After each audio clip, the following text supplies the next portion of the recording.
So guys, welcome to my YouTube channel. Please follow this handle on all social media platforms. Please, I'll surely follow back. I love you all.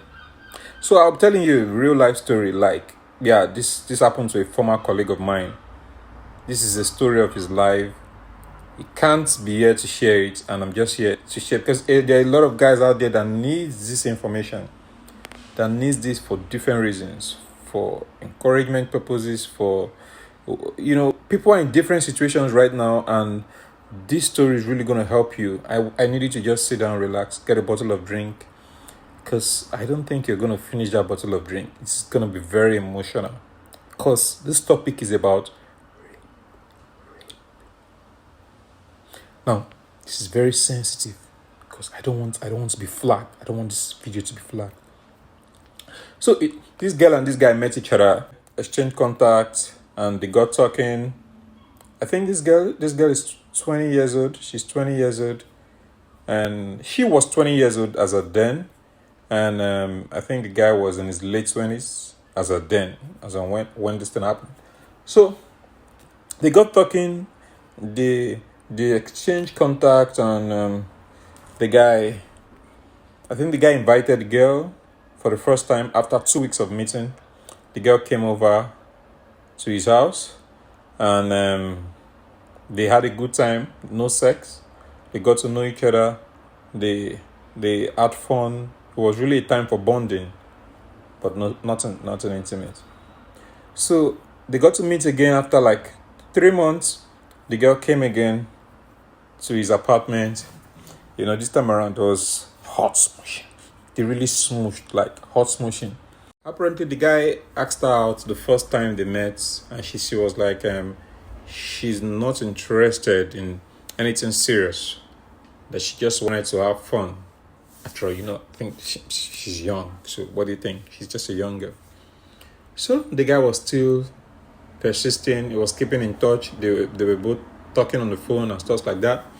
And like I said, the second visit, they had something very intimate. And after smooshing, not sexual, not penetration, but like they smooshed. So after smooshing, the guy now asked the lady if she has actually agreed, or if she had agreed to date him. She said no, that she actually came to say goodbye to him because she'll be relocating to the UK. Yeah, she said she'll be relocating to the UK.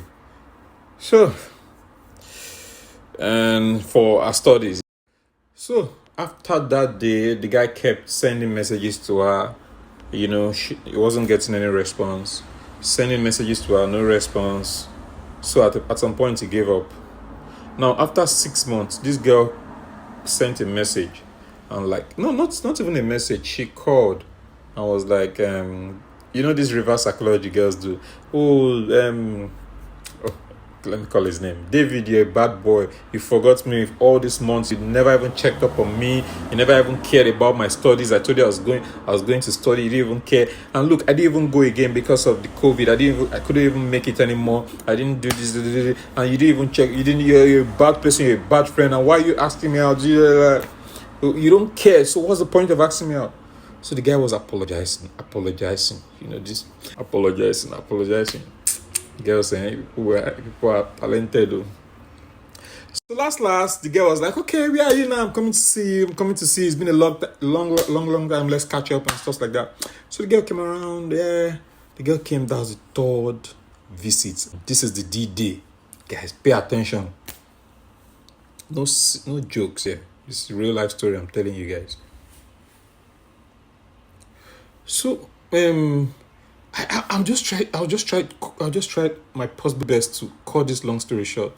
So on that fateful day, the girl came. She called. They communicated on the phone. The guy directed her to his apartment, and she came looking so beautiful, sexy, and hot. Gang. They held each other's hands. They walked up. I think his apartment was at the 5th floor. I think they used the lift. They got to the apartment and they started talking. One thing led to the other. Okay, the first thing, the guy offered her a drink, and she said no. Like a soft drink. She said no. alcohol. She said no. She opened her bag. She had water, a bottle of water in her bag. She said she would take her water instead. So she drank her water. The girl was like, okay, it's fine. Then they started, catching up with lost times, and they started getting intimate gradually because they were watching a movie, a romantic movie, as she said, and they started catching up. And then one thing led to the other. They started, they started touching, kissing on the bed. They were on the bed alone in the room, you know what I mean? And so, after smooching, they graduated to the next level. So the guy had to lay down on the bed. The guy came on the girl. So the guy pulled off her panties and she raised her leg up, and the guy she pulled off the panties, and it was a very hot steamy moment, like it described. I'm trying to avoid going into details. So after like 5 minutes or 7 minutes or thereabouts, the girls told the guy to stop. She was beginning to pant. She was panting like she was worried. I don't know if it was a panic attack I was about, but the guy actually stopped, and he was calm, and the girl was calm. He tried to calm her down, and they started talking. He was expecting to hear something very, very serious, like from the girl, but she was just actually gisting casually, like trying to tell him that, okay, at this point now, she told the guy that she was a virgin. No, I think she said, would you believe that this is gonna be my first time, something like that? Yeah. And the guy was like, no, you won't believe. She was like, what if it's, they started gisting all this bedroom talk. So the guy was like, okay, like it was like he can't wait to see, So after 5 minutes break, they started again, and this time around, the guy pulled his shorts, and immediately pulled his shorts. The girl was like, shocked. She opened her eyes because she couldn't believe what she saw. And then the guy reached out to his drawer beside his bed to bring out a condom. And the girl was like, no. I have a condom. Don't worry, I'll get mine. She reached out to her purse, to her bag, and brought out a full. The guy actually wanted to bring out just one single condom that was brought out of a pack. But this girl reached out to her purse, her bag, brought out a full packet of condom. Sorry, not just one packet. How do I put it? Like 6 in 1 Durex. And she brought out a lubricant, and then they started. She wore the condom. She helped the guy to wear the condom into his penis, and then she poured some lubricant. I don't know what needed that for. So, but they started the action. The guy actually found out that the girl was a virgin at that point. But of course, they were both excited. Now, this guy was on the girl. Now, her both legs were spread out. And then her two hands were on the guy's waist. She was regulating the movement of the guy's waist.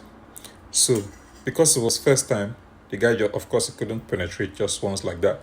So the guy went in and noticed it was all blocked. She had to push him out again. Pushed him in, pushed him out, pushed him in, pushed him out. She was regulating the waist movements of the guy. So they continued like that until she heard pulse. The guy too heard pulse. There was a sound like a pop. Next thing the guy noticed a drop of blood on his bed.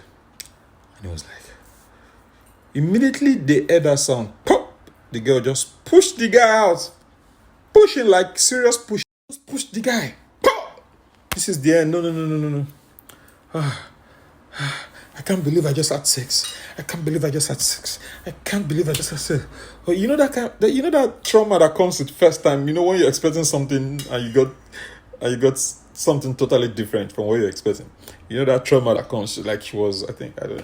I can't really understand, or I can't describe that stage she was in. So at this point, I think the guy was resting, was trying to calm her down because she was really panicking. She was trying to calm her down, like, yeah, it's just sex. We just had sex and stuff like that. And the girl was just started raising her voice. I can't believe. Then she calmed down. She calmed down. She took a deep breath. All this happened within 2 minutes.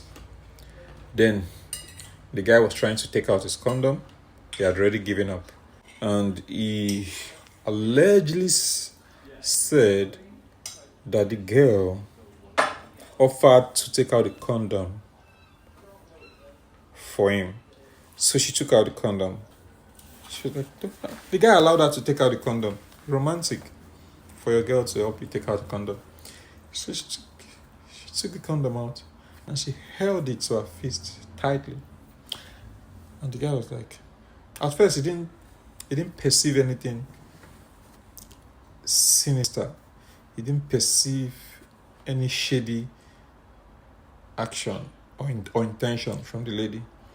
But at some point, he told her politely that she should give him the condom so he can dispose it properly. She said no. It was at this point that the guy started noticing that there's something fishy. There's something fishy. And he asked her like 2 more times. She said no. Then the guy was trying to get the condom out of her hand by force. She was dragging the condom. And at this juncture, the girl she attempted running out of the house or out of the apartment, his house, and the guy chased after her. And they were both stuck at the door, at the exits. I think the guy had 2 doors, one in the room and the next one that is the main apartment, the main exit and entrance of the apartment. So they dragged and dragged and dragged. The girl did not release the condom. The guy also allegedly said the girl injured him. He got injured when they was at the door shouting, "I'm going to shout." She was shouting, yelling at the guy that she was going to shout, and the whole neighborhood is going to hear that she's going to accuse him of rape. "I'm going to shout that you raped me. I'm going to shout that you raped me. You better let me alone." She was already shouting at this juncture. She was shouting. The guy was begging that, "What have I done? I did not rape you. We had a mutual. I had a consent. We had mutual sex and all that." "No, I don't. You raped me. You had sex with me. Yeah, leave me alone." This girl was not even fully dressed. She was naked. Like her top was hanging on her chest or something. She wore a gown and the gown was rolled up to her chest or something like that, without panties. So she wanted to run out with the condom. And this guy was like, "Okay, just drop the condom." So when she refused to drop the condom, the guy allowed her with the condom. He now said, "Okay, dress up at least so that people are not going to think I raped you. How can you run out? You can't run out of my house naked. Just dress up." She refused to dress up. And they were dragging and dragging and dragging. So she was still shouting at the top of her voice. And at last, the guy could not stand the heat. He had to allow her have her way. She pushed him away from the door and she ran out of the house. And when she was running out, that was when she was dressing up. She was pulling her gown down. She wore a very short gown. She was pulling it down. She ran out. And she ran out to the nearest shop to call the police because her phone was dead. Yes, from the beginning. When she came to see the guy, her phone, she came with a low battery. So her phone was dead all through. So she ran to a nearby shop to call the police and reported that she was just being raped by a guy. And now this guy is there confused, just roaming about, like he was just looking for help, like confused, like what's happening to this girl. He thought the girl ran mad. He thought the girl was mad, like she like something went wrong. So it he was thinking of, calling the ambulance or something. He was reaching out to people for help. At this point, he didn't even know that he had already gone to call the police. Not until he got to the shop where the girl ran to, and the owners of the shop said, the security guy at the shop said, this girl has just accused you of rape. She's called the police, So the guy was confused. He was calling his lawyer friends. What's he gonna do? And to cut the long story short, very long story, the guy went back home. He couldn't see the girl because he was not allowed to see the girl at that point. And I think, it was at this point he said that the police came to meet the girl in the shop, and to get her statement. They took her to the station to get her statement, also to interrogate her, and she was still with the condom, so they took the condom as evidence and stuff like that. So the guy he continued living his life normally. One day passed, 2 days, 3 days, 1 week, 2 weeks. He did not hear anything from the girl. Didn't hear anything from the police. So the guy just thought everything was fine. He thought he had escaped this. 4 months after, he received a call. A strange call. Who is this? It's the police. You've just been accused. You've been accused. So person accused you of on so dates, and name is this. Do you know this person? The guy said yes. So we're gonna need you to come to the station immediately, and make sure you do come with your lawyer. Don't come alone. The guy wanted this guy wanted to go to the station alone because he was really, really curious. He wanted to know I think it was just he was not experienced in criminal cases. That was his first time of getting into trouble. So people around him advised him not to go without a lawyer. So he got a lawyer, and he went there. On getting to the police station, he was arrested. Yeah, he was arrested without resistance. And he was locked in the cell after taking his details. The normal thing the police is going to tell you: I'm arresting you right now on so date, so time, based on the accusation of so. Anything you say right now be used against you in the court of. So he was arrested and taken to the cell. This guy was locked in the cell for the first time in his life. He was just alone in the cell. After about 2 hours, they brought him out. His lawyer was around at that point, so they took him to the interrogation room. They did all the interrogation the interrogation lasted for about 2 to 3 hours. And after the interrogation, they took him back to the cell. He stayed in the cell for another 3 hours, about 2.5 hours or so, roughly. And then he was later released. He was released. He was granted bail, and he went home. So the police told him that they were going to get back to him.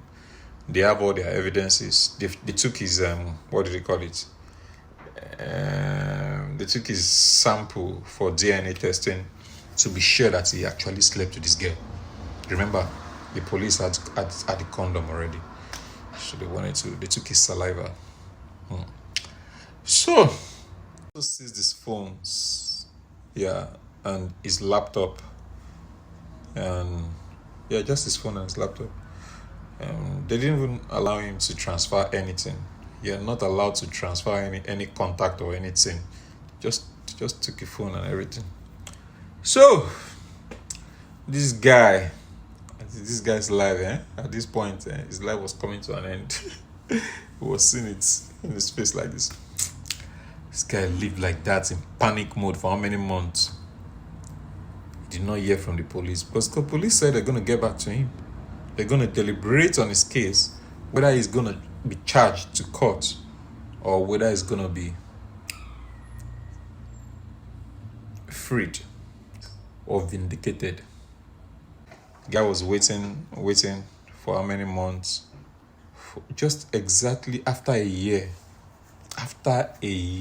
Exactly after 1 year, he got a call from the police that after all investigation, they have concluded that he is a free man. He is not guilty of any. He's a free man. And the truth is what? The police told him that that girl was allegedly a serial. Should I say? I don't know how to put it, but this girl, the police did not give him much details, but the police said after checking her phones, after monitoring the conversations of all their calls, the guy and the girl's calls, all through the point they were in a relationship, after checking all their chats and after checking our private chats with other people, they realized that the girl is actually a bad person. She's not a good person. She's actually been putting people in trouble for some months, on so many occasions. She's been putting people into troubles on purpose. She's been setting up people on purpose. She is actually demonic. The police did not say she's demonic, but she said the girl is not genuine. She's not. So guys, here comes the end of the story. This guy is now a free man. This guy is so excited. He's so happy. And he has said, I should help him to tell you guys to be very, very careful. You should try to have evidence whenever you're doing things and you think you're not comfortable with this thing. Your mind is telling you that this thing is. See, even if your mind is not telling you anything, just try to have witnesses, evidence. Just be your phone. It could be something to record a conversation. It could be text messages. It could be calls in the past you've recorded. It could be, just maybe when you guys are in a fight or something, you can just try to have little evidences to show, and try as much as possible to be very, very sincere.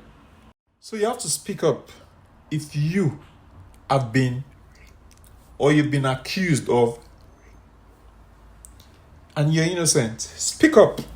Don't keep quiet. Ladies are speaking up, getting guys into trouble, getting guys into jail. Guys, speak up. Speak up. If anyone is trying to implicate you, speak up. So this guy's lawyer was insisting that he sued the girl. But I don't know why the guy just refused to sue the girl. Defamation for whatever charges. That guy would have cashed out serious money. But he just decided to allow the case go. If it is, if I was the one, I like money. So guys, this is the story. What's your take about this?